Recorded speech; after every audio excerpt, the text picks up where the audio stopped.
भारत माता की, भारत माता की, छत्रपती शिवाजी महाराज की, धर्मवीर छत्रपती संभाजी महाराज की। सुन ले बेटा पाकिस्तान, सुन ले बेटा पाकिस्तान।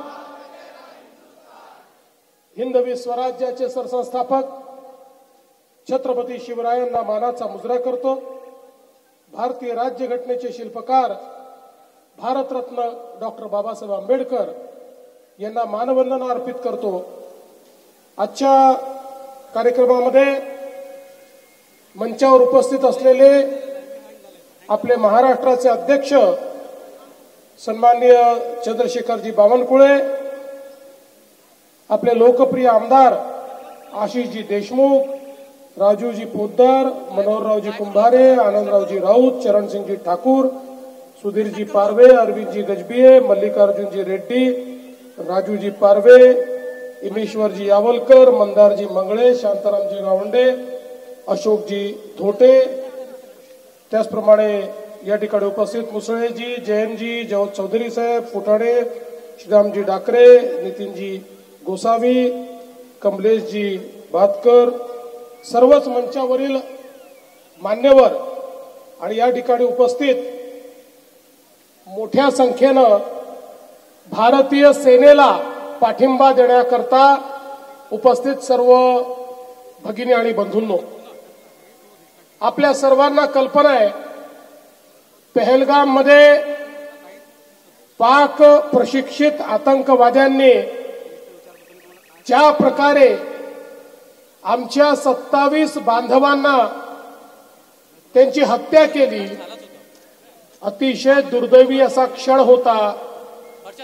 मुलीसमोर, मुलासमोर बापाला मारून टाकलं, बायकोसमोर नवऱ्याच्या डोक्यात गोळी घातली आणि अतिशय भयानक अशा पद्धतीनं त्या ठिकाणी आमच्या नागरिकांना मारण्याचं काम या आतंकवाद्यांनी केलं। आणि म्हणूनच देशाचे प्रधानमंत्री माननीय मोदीजींनी सांगितलं कि जिन्होंने हमारे नागरिकों को मारा है हम उनको मिट्टी में मिला देंगे। आणि मोदीजींनी शपथ घेतली की यांची माती केल्याशिवाय आम्ही थांबणार नाही आणि आपली वीर सेना, भारतीय सेना, या सेनेला आदेश दिले आणि भारताच्या सेनेमध्ये ही ताकद आहे की सगळ्यात पहिल्यांदा ऑपरेशन सिंदूर मध्ये पाकिस्तानामध्ये घुसून आतंकवाद्यांचे 9 अड्डे हे नेस्तनाबूत करण्याचं काम आपल्या सेनेने केलं। हे महत्वाचं या करताय की पाकिस्तानमध्ये तिकडचा जो पंजाब प्रांत आहे त्याच्या टोकावर सगळीकडे त्यांनी आतंकवाद्यांचे सेफ हाऊस तयार केले होते। त्यांना असं वाटायचं इथपर्यंत तर भारताची सेना पोहोचूच शकणार नाही। मसूद अझहर सारखे त्यांचे आतंकवादी यांचे मोठे मोठे प्रशिक्षण केंद्र देखील त्या भागात चालत होते। कसाब सारखा एक हरामखोर ज्या ठिकाणी प्रशिक्षित झाला ते केंद्रही तिथेच चालत होतं। ऑपरेशन सिंदूर मध्ये भारतीय सेनेने, वायुसेनेने त्या ठिकाणी थेट हल्ला केला आणि हे 9 ठिकाणं जमीन दोस्त करून टाकले आणि त्या मसूद अझहरचे 14 परिवारातले लोक त्या ठिकाणी यमसदनी पाठवण्याचं काम हे आमच्या भारतीय सेनेने करून दाखवलं। ज्यांनी आमच्याकडे बॉम्बस्फोट केले त्यांचं इन्फ्रास्ट्रक्चर हे पूर्णपणे नेस्तनाबूत करण्याचं काम त्या ठिकाणी भारतीय सेनेने करून दाखवलं। आणि एवढंच नाही, त्यानंतर पाकिस्तानने हल्ला करण्याचा प्रयत्न केला तर त्याला मुतोड जवाब भारताच्या सेनेने दिला. मला सांगताना आनंद वाटतो, भारताची डिफेन्स सिस्टीम इतकी चांगली होती, पाकिस्तानचा एकही हल्ला सफल झाला नाही. पाकिस्तानने 600 ड्रोन हल्ले केले, ते सगळेच्या सगळे ड्रोन आकाशातच आम्ही मोडून टाकले. पाकिस्तानने विमानाने हल्ला केला, त्यांची सगळी विमानं आकाशातच त्या ठिकाणी उडवून टाकण्याचं काम हे आमच्या सेनेने केलं. एकही हल्ला पाकिस्तानचा यशस्वी होऊ शकला नाही. पण त्याच वेळी जवाबी हल्ला भारताने केला तर पाकिस्तानचे जेवढे सैन्य तळ होते त्याचे तुकडे तुकडे झाले, ते तहस नहस झाले, ते मातीत मिळवण्याचं काम हे भारताने करून दाखवलं. आमचा ब्रह्मोस ज्यावेळी त्या ठिकाणी जात होता त्याची काठ पाकिस्तान जवळ नव्हती. ब्रह्मोस मिसाईलनी ज्या प्रकारे पाकिस्तानचे एअर बेसेस तोडफोड करून टाकले, पाकिस्तानच्या लक्षात आलं आता भारतासोबत आपण लढाई करू शकत नाही. आणि म्हणून पाकिस्तानने जगातल्या देशांना विनंती करणं चालू केलं, तुम्ही भारताला सांगा, तुम्ही भारताला सांगा, युद्धबंदी करून द्या, युद्धबंदी करून द्या. काही देशांनी आपल्याला विनंती केली की युद्धबंदी करा. आपण सांगितलं, पाकिस्तानने स्वतः गुडघे टेकले आणि आम्हाला फोन केला आणि आम्हाला विनंती केली तर आम्ही युद्धबंदी करू, तुमच्या म्हणण्यावर आम्ही युद्धबंदी करणार नाही. आणि शेवटी पाकिस्तानला गुडघे टेकावे लागले आणि पाकिस्तानच्या सैन्य अधिकाऱ्यांनी आपल्याला फोन केला आणि सांगितलं आम्ही युद्धबंदी करतो, तुम्हाला ही विनंती आहे, आता हे युद्ध आम्ही लढू शकत नाही, ही युद्धबंदी तुम्ही देखील मान्य करा. आपण युद्धबंदी मान्य केली, पण त्यांना सांगितलं याच्यानंतर एक जरी हल्ला झाला तरी ते युद्ध समजून आम्ही तुमच्यावर हल्ला करू.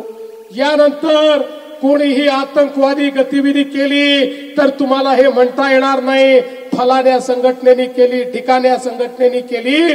आम्ही हे समजू ही पाकिस्तानने केलेली आतंकवादी कारवाई आहे आणि पुन्हा तुम्हाला घुसून मारू, हे भारताने ठणकावून त्या ठिकाणी पाकिस्तानला सांगितलं. आणि त्यानंतर हा युद्धविराम झाला आहे. आणि म्हणून बंधू भगिनींनो, भारताच्या सेनेने जे शौर्य दाखवलं, अरे पाकिस्तान रोज खोटं बोलत होता, पण न्यूयॉर्क टाइम्स, वॉशिंग्टन पोस्ट सारख्या आंतरराष्ट्रीय पेपरने ज्यावेळेस फोटो छापले आणि पाकिस्तानचे त्या ठिकाणी एअर बेसेस, पाकिस्तानच्या वेगवेगळ्या प्रकारच्या त्या ठिकाणी सोयी या उद्ध्वस्त झालेल्या दाखवल्या, त्यावेळी पाकिस्तानला दाखवायला तोंड उरलं नाही. आणि पाकिस्तानच्या लक्षात आलं हिंदुस्थानच आपला बाप आहे, आपण हिंदुस्थानच्या पुढे जाऊ शकत नाही. आणि म्हणून आज आपण एकत्रित आलो आहोत, ते भारतीय सेनेच्या प्रती आपली कृतज्ञता व्यक्त करण्याकरता आपण एकत्रित आलो आहोत. भारतीय सेनेला धन्यवाद देण्याकरता आपण एकत्रित आलो आहोत. भारतीय सैन्याला सांगण्याकरता की आम्हाला तुमचा अभिमान आहे, तुमच्यावर आम्हाला गौरव आहे, आमचे तुम्ही आमचे गौरव आहात, हे सांगण्याकरता ही तिरंगा यात्रा आपण काढलेली आहे. मला अतिशय आनंद आहे की या खापरखेड्याला, या ठिकाणी आपल्या ग्रामपंचायतीच्या या भागामध्ये आपण ही यात्रा काढली. आम्ही निर्णय केला, अरे शहरामध्ये तर खूप यात्रा निघाल्या, गावोगावी यात्रा निघाली पाहिजे. आमच्या सैनिकांना समजलं पाहिजे की गावातला प्रत्येक आमचा देशभक्त नागरिक हा आमच्या सैन्याच्या पाठीशी आहे, सैनिकांच्या पाठीशी आहे. आणि बंधू भगिनींनो, सगळ्यात महत्वाचं या युद्धाने काय दाखवून दिलं, ते दाखवून दिलं भारताची ताकद. कारण या युद्धामध्ये वापरलेले सगळे मिसाईल, सगळे ड्रोन मेक इन इंडिया होते, भारतात तयार झालेले होते, भारतीयांनी तयार केलेले होते. आता जग म्हणतंय आम्हालाही तुम्ही हे द्या. म्हणजे नवीन भारत कुठला आहे, हा घुसून मारणारा नवीन भारत, हा स्वतःच्या भरोशावर आत्मनिर्भर भारत देशाच्या प्रधानमंत्र्यांनी माननीय मोदीजींनी जो आत्मनिर्भर भारत तयार केलाय त्याची झलक आज या युद्धामध्ये आपल्याला पाहायला मिळाली। आणि म्हणून मी सगळ्या वीर सैनिकांचं या ठिकाणी अभिनंदन करतो, त्यांचे आभार मानतो।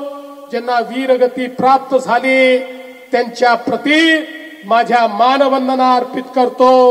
आणि हे जे आमचे 27 बांधव या ठिकाणी मारले गेले त्यांच्या परिवाराला सांगतो, बघा 140 कोटी भारत पूर्ण तुमच्या पाठीशी उभा आहे। आमचं सैन्य आणि आमचे प्रधानमंत्री हे तुमच्या पाठीशी उभे आहे।